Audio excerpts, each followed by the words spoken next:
नमस्कार,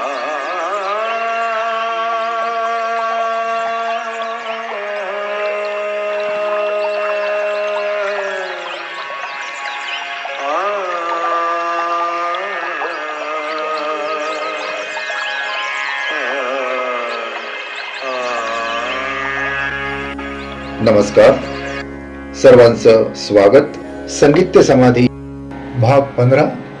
लेखक योगीराज मनोहर हरकरे.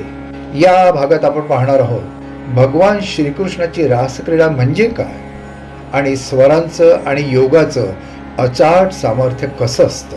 या प्रकरणात लेखक सांगतात की भगवान वेदव्यासांनी असं सांगितलं आहे की ब्रह्मापासून सप्तस्वरांची निर्मिती झालेली आहे. ब्रह्मदेव म्हणजे कोणी देहधारी व्यक्ती नाही. ब्रह्मदेव म्हणजे विश्वाची उत्पादक शक्ती. बृह म्हणजे फुगणे, म्हणजे वाढत जाणे, आणि या शब्दापासून ब्रह्मदेव शब्द बनलेला आहे. आजही विश्व वाढत आहे, वाढत आहे. एकम सत विप्रा बहुधा वदंती, अर्थात एकच चैतन्य शक्ती संपूर्ण विश्वामध्ये वेगळ्या वेगळ्या रूपात आहे असं लेखक सांगतात. प्रत्येक व्यक्त गोष्ट या विश्वात जी आहे ती पंचतत्वापासून बनलेली असते आणि मग पंचतत्वापासून बनलेल्या प्रत्येक वस्तूला पंचगुण असतात. पंचतत्व म्हणजे आकाश, वायू, तेजस, आप, पृथ्वी, आणि अनुक्रमे यांचे गुण म्हणजे नाद, स्पर्श, रूप, रस आणि गंध. गानयोगी जेव्हा गातो किंवा वाजवतो तेव्हा त्याचा प्रत्येक स्वर पंचगुणात्मक असतो, म्हणजे पंचगुण दाखवतो. भगवान गोपालकृष्ण हे सुद्धा योगी होते आणि म्हणून ते जेव्हा बासरी वाजवत तेव्हा त्यांचा स्वर जिथे जिथे ज्या ज्या गोपीजवळ जाई त्या त्या ठिकाणी कृष्णाचे पंचगुणात्मक रूप त्यांना दिसत असे. अर्थात त्या बासरीचे स्वर पंचगुणात्मक रूप साकार करत असत. म्हणून इतक्या गोपींना कृष्णाची अनुभूती एकाच वेळी येईल. आपण ऐकतो की कृष्ण एकाच वेळी प्रत्येक गोपीजवळ, अनेक गोपींजवळ प्रगट होत होते. ते हेच आहे. कृष्णाचं एकाच वेळी अनेक गोपींजवळ प्रगट होणं म्हणजे कृष्णाची बासरी पंचगुणात्मक स्वराच्या माध्यमातून त्या त्या ठिकाणी कृष्णाचंच दर्शन त्या गोपीला देत असे. हेच ते कृष्णाचे सर्व गोपींजवळ एकाच वेळी प्रगट होणे आहे आणि हीच ती भगवान गोपाल कृष्णाची रास क्रीडा आहे. योग साधना करून गान साधना जे करतात ते गानयोगी असतात. असले गानयोगी जेव्हा गातात किंवा वाजवतात तेव्हा त्यातून प्रत्यक्ष राग रागिण्यांची रूपे साकारू शकतात.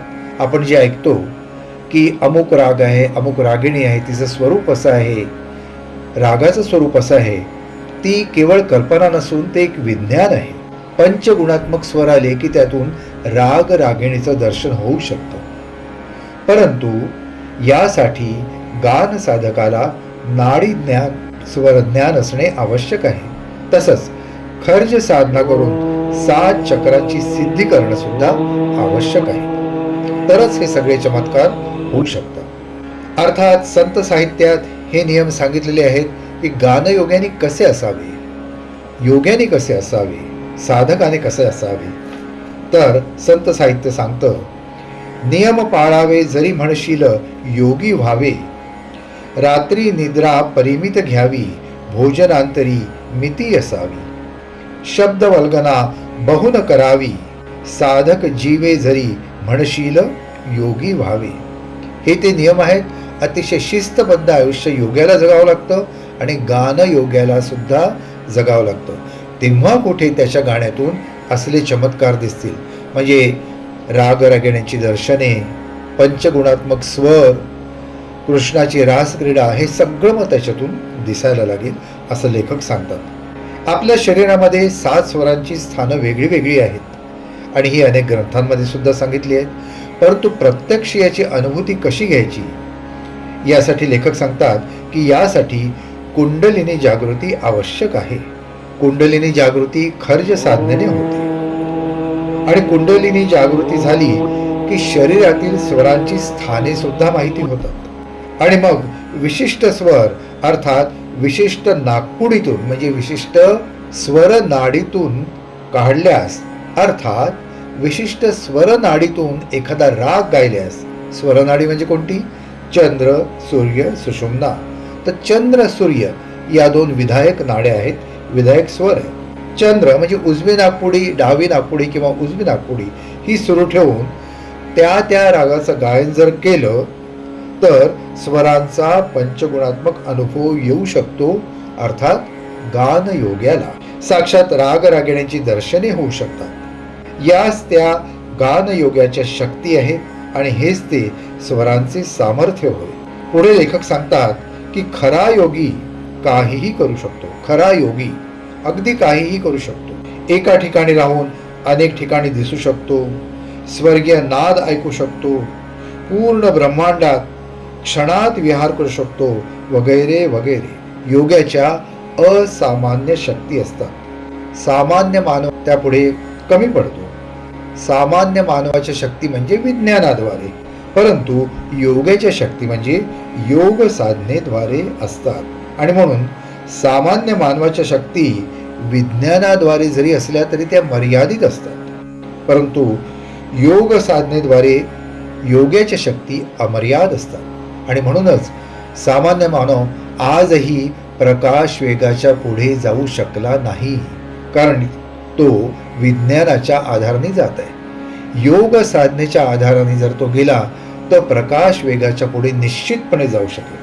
आणि याच त्या योगाच्या असामान्य शक्ती असतात असं लेखक सांगतात. म्हणून गान साधना आणि योग साधना या जर एकत्र केल्या तर नराचा नारायण होऊ शकतो. आणि ज्या गोष्टी आपण आपल्या ग्रंथांमध्ये ऐकतो किंवा वाचतो की अमुक रागिणी अशी प्रगट झाली, अमुक राग असा प्रगट झाला, हे प्रत्यक्षात याचा अनुभव गानयोगी घेऊ शकतो. हे आहे गानयोगाचं सामर्थ्य, गानयोगाचं सामर्थ्य. आणि ही होती भगवान श्रीकृष्णाची रासक्रीडा, राग रागिणींची दर्शने वगैरे. आणि म्हणून ज्यांना हे संपूर्ण दिव्य ज्ञान जाणायचं आहे त्यांनी हे पुस्तक अवश्य वाचावं. संगीत ते समाधी, सर्व दिव्य आणि अद्भुत माहिती आहे. लेखक ब्रह्मलीन योगीराज मनोहर हरकरे यांनी लिहिलेलं हे एकमेव असं पुस्तक आहे की ज्याच्यामध्ये हे दिव्य ज्ञान मांडण्यात आलेलं आहे. हे पुस्तक आपण सर्वांनी, अर्थात सर्व गायक क्षेत्रातील सर्व गायकांनी, वादकांनी, सगळ्यांनी हे अवश्य वाचावं. आणि वाचायचं असेल तर या एपिसोडच्या खाली स्क्रीनवर जो नंबर दिलाय त्याच्यावर संपर्क साधल्यास आपल्याला ते पुस्तक निश्चितपणे मिळू शकेल. सगळ्यांनी अवश्य वाचावं असं हे पुस्तक आहे. धन्यवाद. पुढच्या भागामध्ये आपण अजून अतिशय सुंदर अशी माहिती बघूया. आजच्या भागात एवढंच. पुन्हा भेटूया पुढच्या भागात. भजे हरि को सदा, जो भजे हरि को सदा.